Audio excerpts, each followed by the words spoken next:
This week's Torah reading is Parshat Balak, and we're introduced to a very enigmatic character in the Torah, very famous, and that is Bilam, the prophet. And indeed, according to the rabbis, he's known as the prophet of the nations of the world. Why would there be such a thing? What does it mean for the nations of the world to have an individual who is in direct communication with God? That's what prophecy is all about. And another question, just to get us thinking, what if we never heard of this entire Torah portion?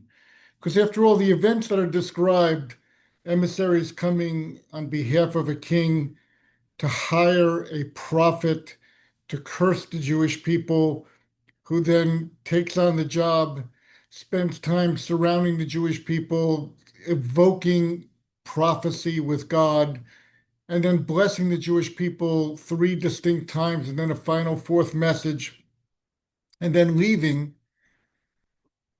The Jewish people knew nothing about these events as they were happening. They weren't part of our perspective. They weren't a challenge to the Jewish people. As far as the Jewish people were concerned, they were simply camped below, and they were under the gaze of these ill-intentioned people. So why is it important for us? What are we going to learn from this? How does this fit in with our understanding of what our moral obligations are? What do we take to heart from this? So we're going to try to unravel it. And we'll begin by citing a Medrash Tanchuma, which goes right on the beginning of the Torah portion. Vayar Balak, the Torah portion begins in chapter 22, sentence 2. Balak, the son of Tzipor, who was the king, saw all that Israel had done to the Amorites. The Jewish people had just defeated two very powerful kings. Moab became very frightened. Moab said to the elders of Midian, "They're going to defeat us. Let's send messages to Balaam ben Beor and let's hire him to curse the Jewish people." The Medrash, Vayar Balak, Balak saw. He saw something. He perceived something. Unusually, the Medrash Tanchuma associates this vision of Balak with the truth of underlining the world. It's in the book of Devarim, the famous sentence in chapter 32 in Devarim, Hatzur Tamim Palo Ki Kol Derachav Mishpat. Hatzur, God is the rock, the foundation of all creation. Tamim, there's purity, completeness. All of his actions are complete. Why? Ki Kol Derachav Mishpat. Because all of God's actions have a quality of justice to it. What does this mean? So the Midrash goes on to tell us a story that perhaps there'd be a question of fairness, where the nations of the world could come to God at the end of days and say, look, yeah, right, the Jewish people were very righteous. They carried your message through history, and here we reach the end of days, and we see the triumph of these ideas that the Jewish people promulgated amongst the world. The world is all becomes united under God's banner. Wonderful. But you didn't give us that chance. You weren't fair to us. And had you given us a prophet, someone who could communicate directly with God, human history would have been different. So, out of a sense of justice, fairness, consistency, so to speak, God responds and says, okay, you know what? That would be a good claim. So, you know what I'm going to do? I'm actually going to offer you a prophet. I'm going to open my communication, contact, and connection with an individual, a person who has perhaps even the equivalent greatness of a Moshe Rabbeinu. And let's see what happens. And hence we have the story of Bilam, the prophet of the world. And I really don't like it when people refer to him as a magician. I know the idea of cursing sounds like black arts or occult things, but clearly here the Torah sets down parameters that anything that's going to be meaningful that comes out of Bilam's mouth as a prophet of God has to be fully sanctioned by God, has to be done with God's will and approval. Otherwise, it would be meaningless. Otherwise, it would have no merit. So here we have an unusual Torah portion, which is informing us of an aspect of godliness in the world, that God has a special love to the Jewish people. God has elevated the Jewish people for the purpose of perfecting the world, for the purpose of guiding all mankind and all humanity to live their lives in appreciation of seeing God's presence in the world, which is what our name Yisrael is all about. But God needs to impose upon God, so to speak, the necessity to being fair, to being just, to being honest. And therefore, God says, okay, I'm going to provide you a prophet reflective of the nations of the world that he's leading, that he's representing, that he's on whose behalf he's communicating with God. And let's see what happens. And of course, what do we see that happens? We see this immense contrast in Pirkei Avot, in chapter 5, sentence 19, we have a Mishnah that tells us the following. Yep. There's two extremes in the world. You could be a student of Abraham, the forefather of the Jewish people, which, by the way, refers to the fact that even non-Jewish people could become students of Abraham. That's a specific commentary on the Mishnah. So there's a universal opportunity for people to analyze and understand and think about what are the qualities of an Abraham that he brings to the world. Or you could be a student of Bilam Harosha, this Bilam who's designated as an evil person, but yet he was a prophet. He communicated with God, and God communicated directly with him. And what are the differences in the qualities? So the Mishnah teaches us Avram had an ayin tova. He had a benevolence toward other people. He had a ruach shvo. He was humble. He wasn't seeking to aggrandize himself. He had a disposition where he wasn't out to experience and gain for himself all the physical advantages of life, but he saw life differently out of a sense of generosity, kindness, concern for others. Or, on the other hand, you could be like the students of Bilam. You could have an ayin ra. You can look upon the world with a sense that it should all be mine. Why does anyone else have this? You know, not the sense of ayin hara we use it, but really the idea of whatever you have, you're taking away from me. Nefesh rechava. I want it all for myself. I'm arrogant. I feel as though I even feel challenged by being humble vis-a-vis God, which is the ultimate sense of a lack of humility that we really understand, and we see that in the world. And I can have this consuming motivation to acquire, to own, to possess, to enjoy, to live a life of self-gratification. So those are the extremes. And what the Mishnah is telling us is something amazing. We can gain from this Torah portion if we analyze the details of the Parsha and we see the way that Bilam conducted himself. The fact that he kept talking about, well, there's no way you could compensate me enough because that was his lust for money.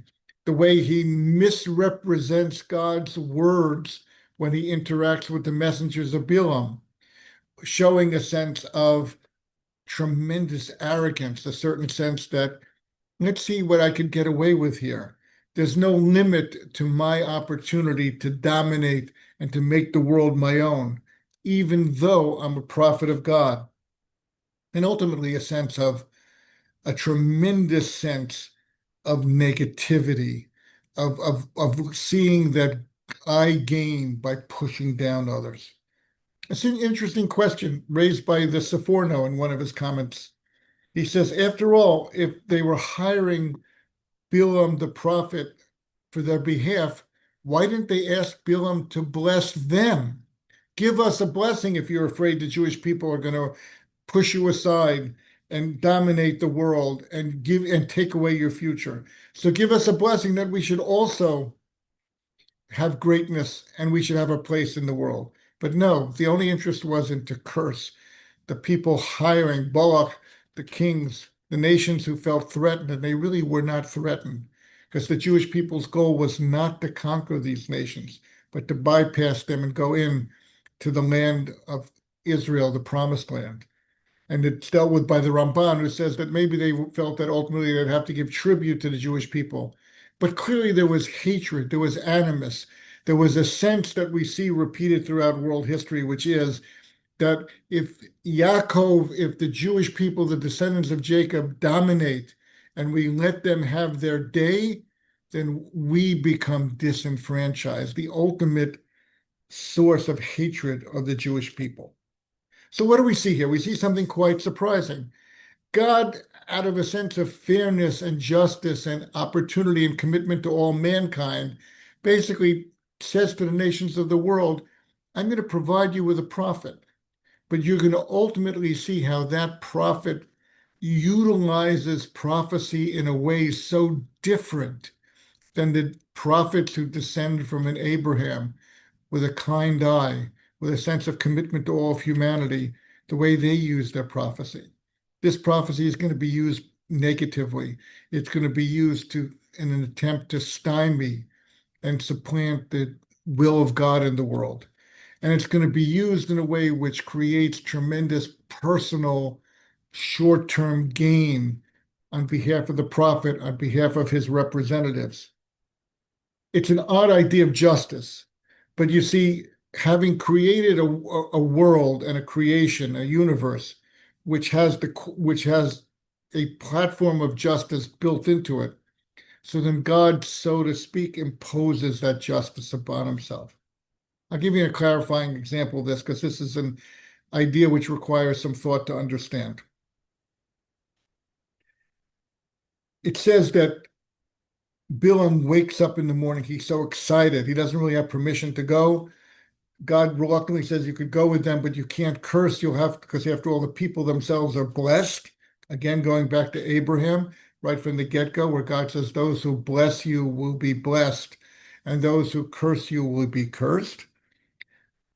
Bilam sensing an opportunity here to gain prestige, honor, wealth, and self-satisfaction in the world. He seizes the opportunity. He wakes up in the morning and he's so excited to go with them that he saddles his own donkey.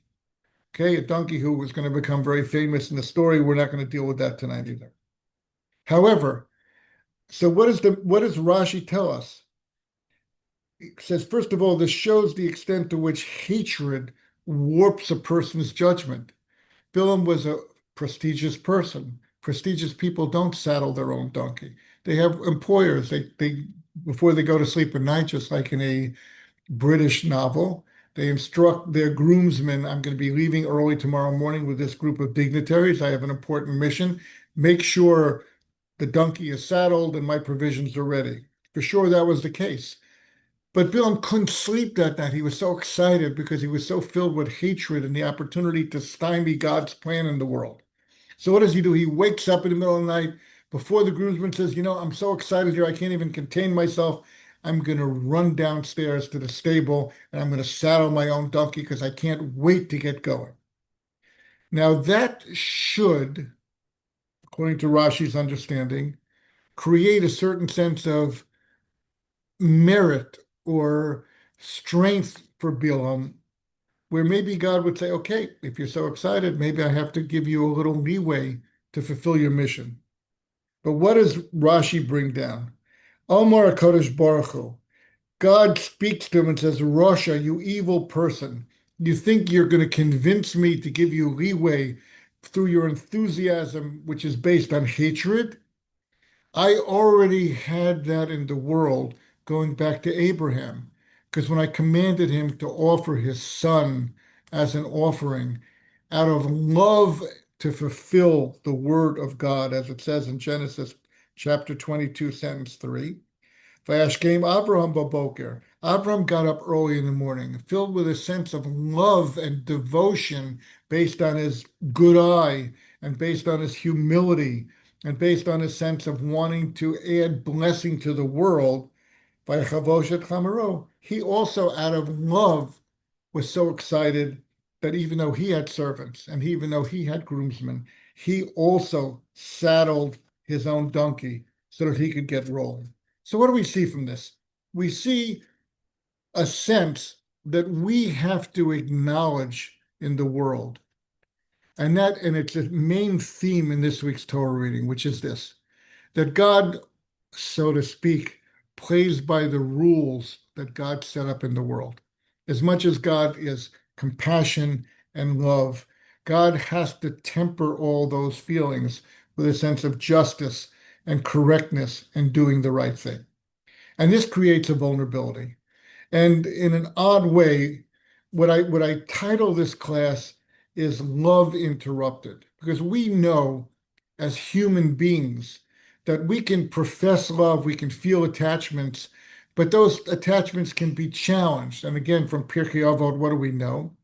We know that there's a pure sense of love, Ava she'eno tluya b'davar, a love which is selfless, and it's characterized by the quality of connection that took place between a King David and Yonatan, his rival for the throne, where they so appreciated the quality of each other as human beings that nothing could interrupt their friendship.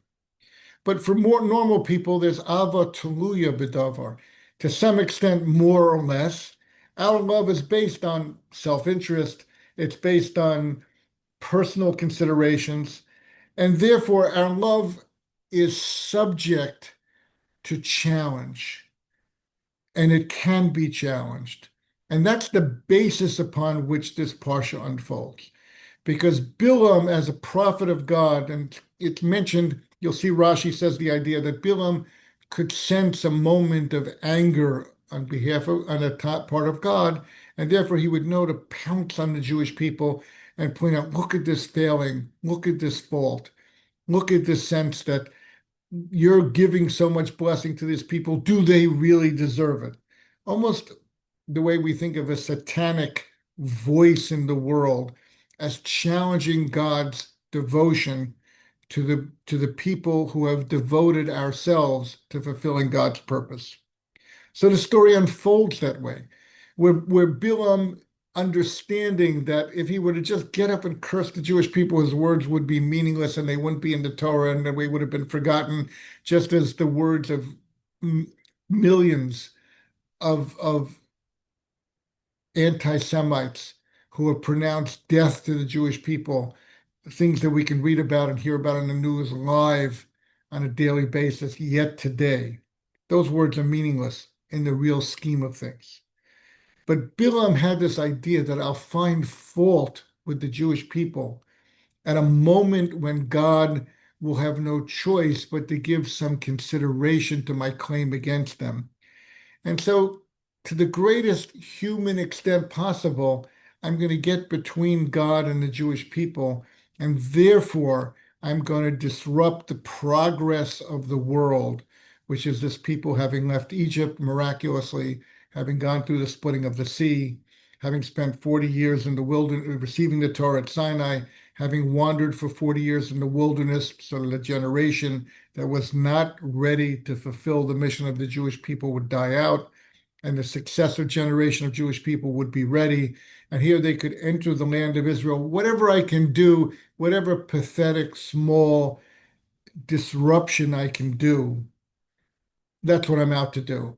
And hence Bilam understanding God and understanding his opportunity to use God's attribute of justice against the Jewish people, seeks every means possible to defy God's own words and to somehow create distance between God and man. And to use a literary reference, and I really do so very reluctantly, but in other words, in the Shakespeare plays and the comedies, Much Ado About Nothing, All's Well That Ends Well, you have this idea of, a nice setting where people are falling in love in a very simplistic way, coupling off, and then forces come to disrupt that love and interrupt it, whether it be a character like Puck or whatever it is, whatever literary device Shakespeare wants to use.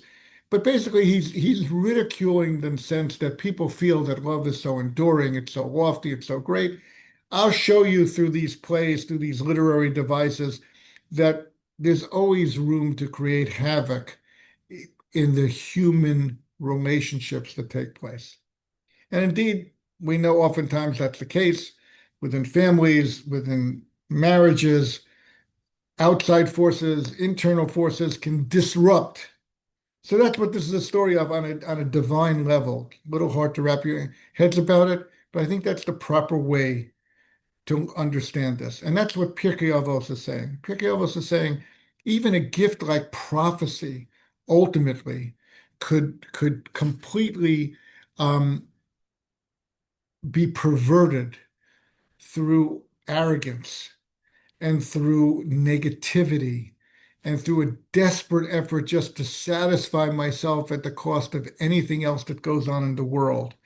And that's ultimately the profit that the nations of the world produced, because after all, they could have followed the edict of Pirkei Avot, and they could have said, let's open up the Bible, let's learn about Abraham, let's learn about what it means to have a good eye, wanting good for all other people. Let's see what it means to really be a humble person, that even when God honors you, I feel less of myself, I feel more humbled before God. Let me see what it's like to be a person whose thrust in life is to do kindness and elevate all the people around them and become a blessing rather than acquiring blessings or even superseding acquiring blessings for themselves. That's open to all people. That's what the Mishnah in Pirkei Avos teaches us.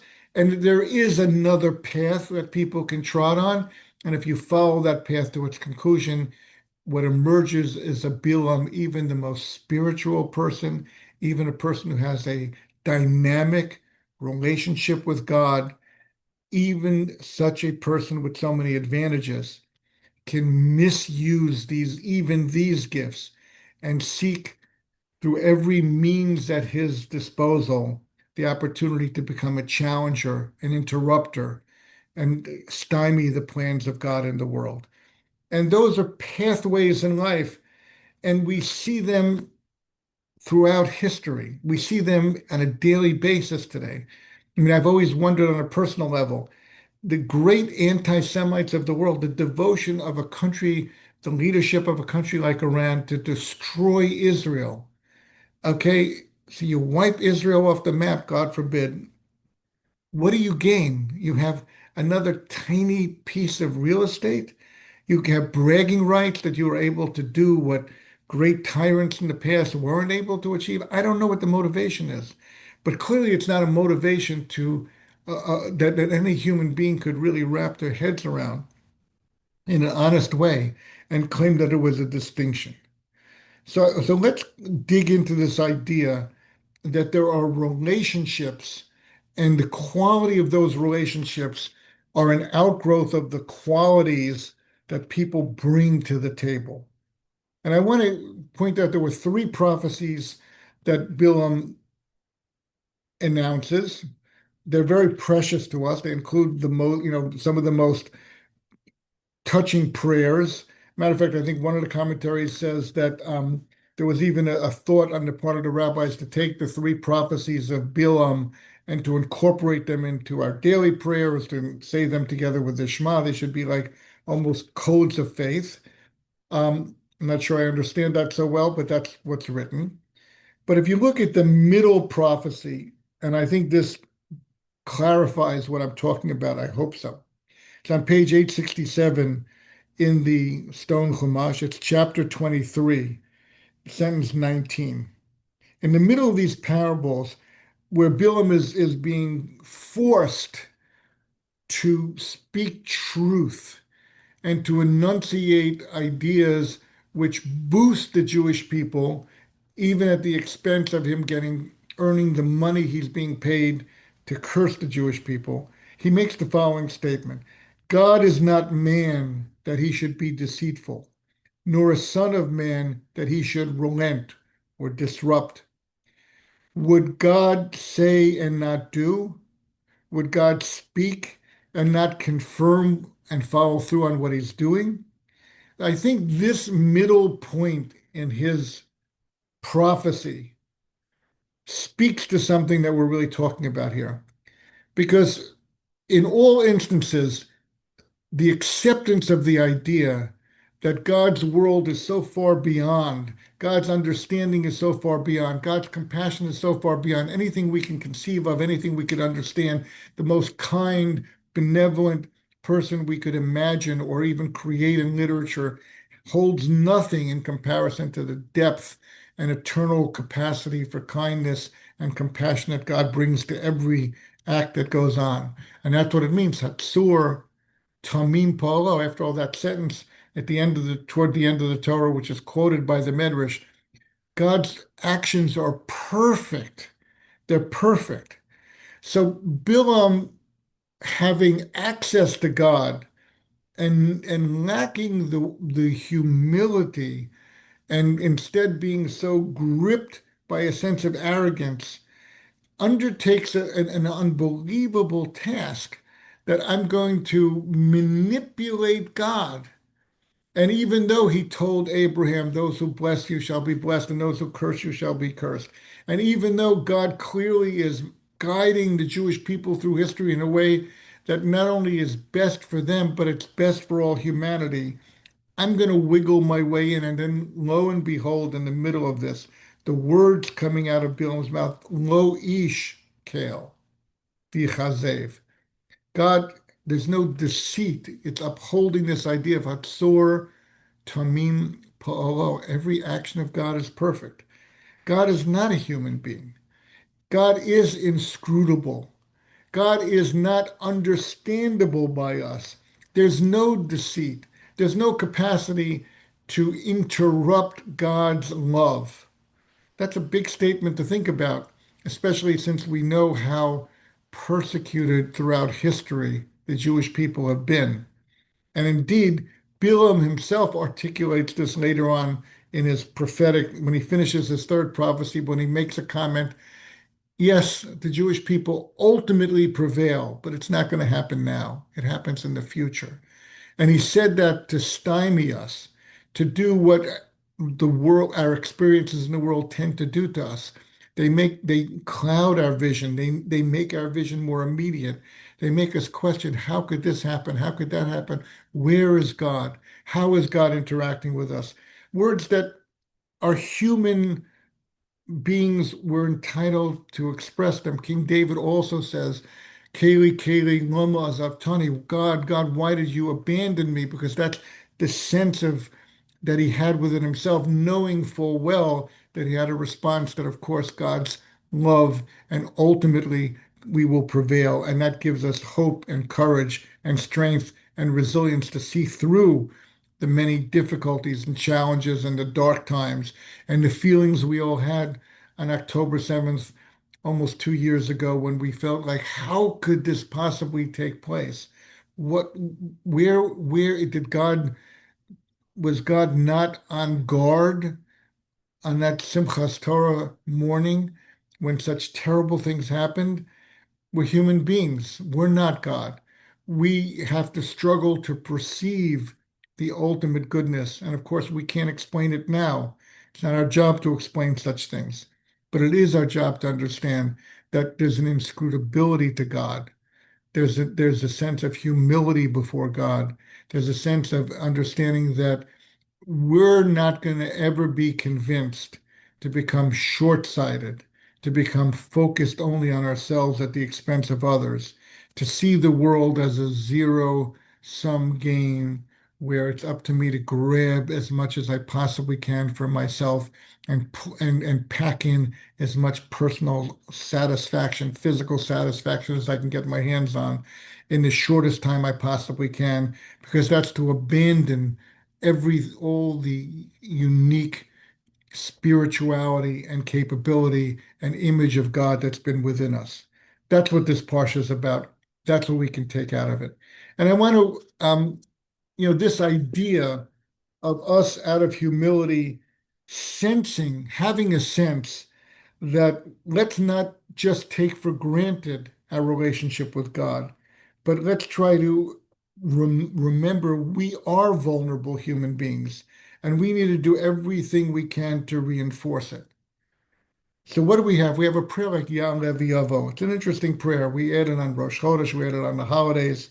And it's a prayer really based on an earlier sentence in Devarim, it's chapter 10, I'm sorry, in Bamidbar, the fourth book of the Torah, chapter 10, verse 10, which is that we want to gain God's attention. And so what do we say? We say Ya'aleh, V'yavo, V'yagia, V'yireh, V'yiratzeh. If you look in the prayer book on these special days, we say our prayer should rise and they should arrive and they should reach and they should be seen and they should be accepted and they should be listened to and we should be remembered and we should be given consideration. There's 8 words we use in a row. If you look in the Siddur, any place you'll see it. And that's the prayer of Ya'aleh V'yavo, which we add in Ritzeh. So Ritzeh, that's the idea of the temple service. The whole section of the Amidah at the end is, God, we've poured out our hearts to you. We've stood before you. We've prayed. May our words reach you. That's what we say every day. But with greater profundity on the day of Rosh Chodesh, on the day of the holidays, where we're bringing extra offerings and we're trying to draw extra close to God. So we add all these words. And if you look in the Art Scroll Siddur, they bring down the 8 details that Rav Shamshon Raphael Hirsch says. In other words, Ya'aleh, our words, our prayers should rise up. We should surpass the ordinary. They should transcend our human limitations. V'yavo, they should arrive to God because they should merit. We're acting out of love. We're acting out of devotion. We're reaching out to God. But even when we do so, we're self-conscious of our limitations as humble human beings. So we add a prayer that says on these days, may my prayers, my longing, my reaching out to God have ultimate sincerity. It should surpass the ordinary considerations of people. It should truly merit God's attention. Yagia, it should gain acceptance by God.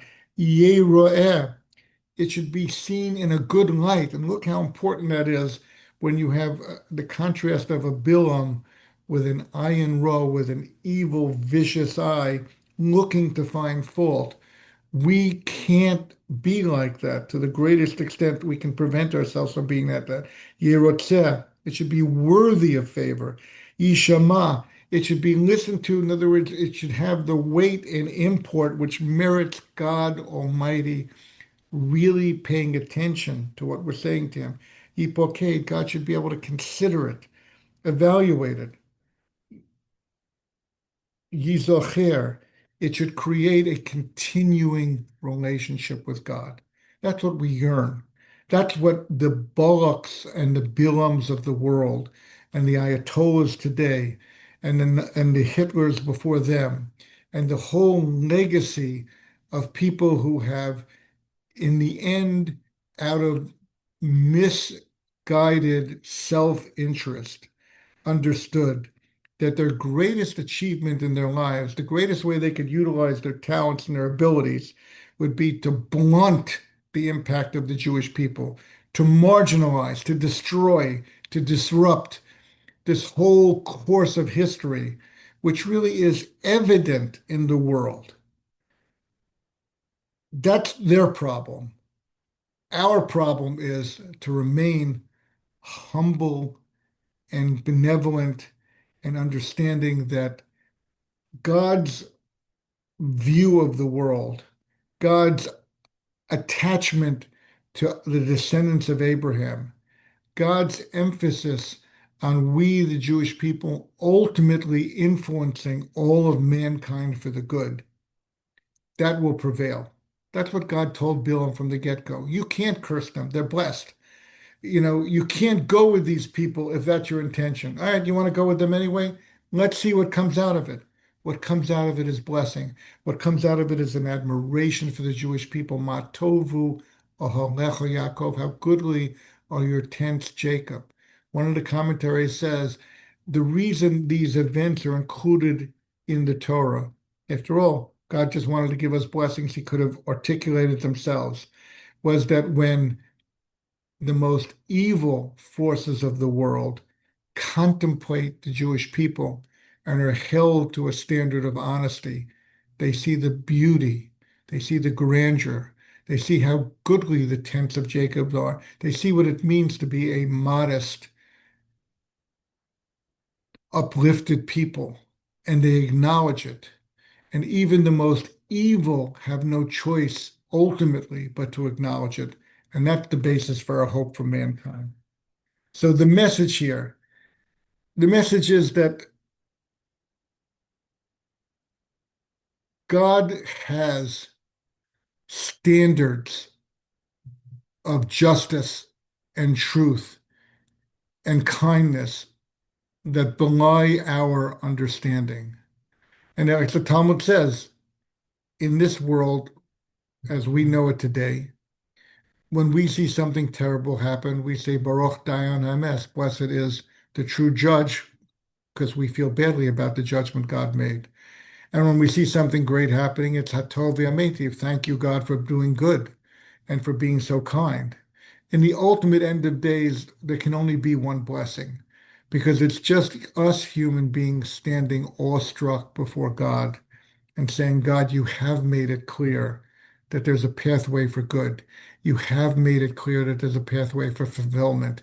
You have given us the example of an Abraham and an Isaac and a Jacob that we can learn about and study and take to heart, and a Sarah and a Rivka and a Rachel and a Leah and the matriarchs of the Jewish people, and in Moshe and an Aaron and a Miriam, who we talked about last week. These impacts are there. And to the extent that we can cling to a sense of ayin tova, seeing things in a positive light, to the extent that we can remain humble before God and understanding that we will never understand it all until the end of days, and to the extent to which we can curb our overwhelming interest, self-interest, even at the expense of other people, to remain honest and sincere, to that extent we have the opportunity to fulfill everything in the world that's for the good. To that extent, we have the opportunity to live truly satisfying, heroic lives. And to that extent, we will see through our own personal experience the triumph of the blessings of God, and that God's justice and kindness and compassion supersede any possible consideration that any human being could possibly bring to bear. And therefore, we can become like Moshe.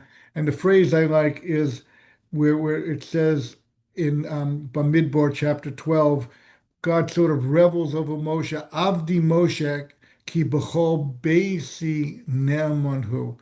I have a servant Moshe in my entire household. He's trustworthy. Ne'emanhu. He can be relied upon.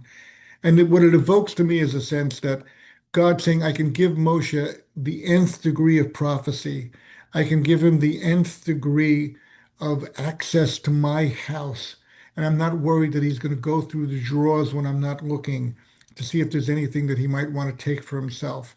Because it's Ne'emanhu, with all those privileges, with the power of prophecy, with the access to divine wisdom and understanding.